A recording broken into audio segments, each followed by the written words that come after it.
વડોદરા શહેરના વાઘોડિયા રોડની જમીનને લઈને લેન્ડ ગ્રેબિંગ કેસની સુનાવણી હાથ ધરાઈ હતી, જ્યાં આશિષ જોશી સામે આક્ષેપોનું ખંડન કરતું એફિડેવિટ રજૂ કરવામાં આવ્યું હતું।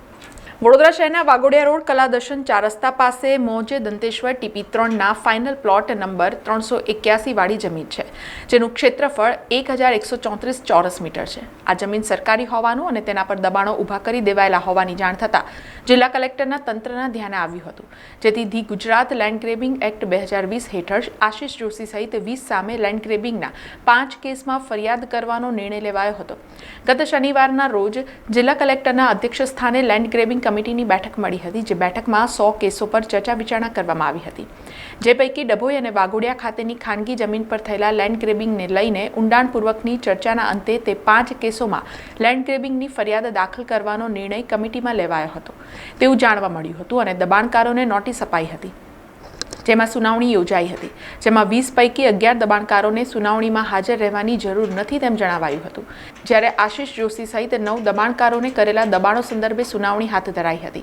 ઝૂંપડાવાસીઓ પાસે બીજી વૈકલ્પિક વ્યવસ્થા ન હોવાના કારણે તેમને હાલ આ સુનાવણીમાંથી બાકાત રાખ્યા હતા। તેમજ એક ધાર્મિક દબાણ છે જે લેન્ડ ગ્રેબિંગમાં ગણાતું નથી, જ્યારે આશિષ જોશી સહિતના 9 પક્ષકારોના પાકા મકાનો છે, જેથી તે તમામને સુનાવણીમાં કન્ટિન્યુ રાખ્યા હતા। તેમણે પુરાવો રજૂ કરવા માટે સમય માંગ્યો હતો, ત્યારે આજે વડોદરાની નવી કલેક્ટર કચેરી ખાતે લેન્ડ ગ્રેબિંગ ઓફિસમાં એડવોકેટ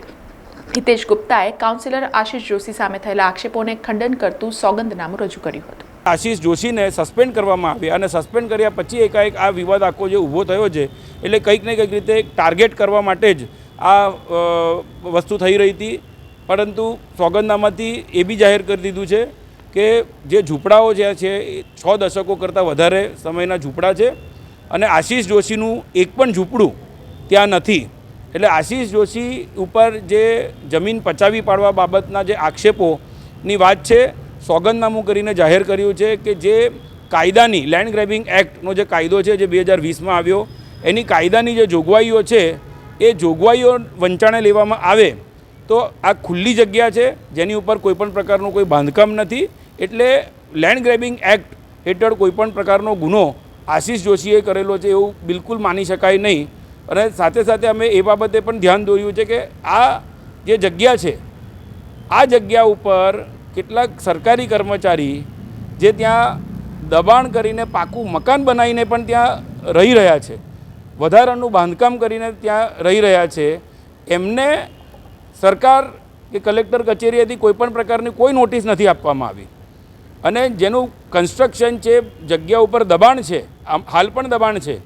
એવાઓને નોટિસ નહીં આપીને ગરીબ ઝૂંપડાવાળાઓને નોટિસ આપી આશિષ જોશીને ખોટી રીતે ટાર્ગેટ કરવામાં આવી રહ્યો છે। એટલે તમામ બાબતોનો ખુલાસો કરીને વિગતવારનું આજે સોગંદનામું વૈભવીબેન જોશીનું રજૂ કર્યું છે। સમાચારોના સતત અપડેટ માટે TNN ન્યૂઝને YouTube પર સબસ્ક્રાઇબ કરી બેલ આઇકોન પ્રેસ કરો અને અમારી સાથે જોડાયેલા રહો Facebook, Instagram અને Twitter ઉપર।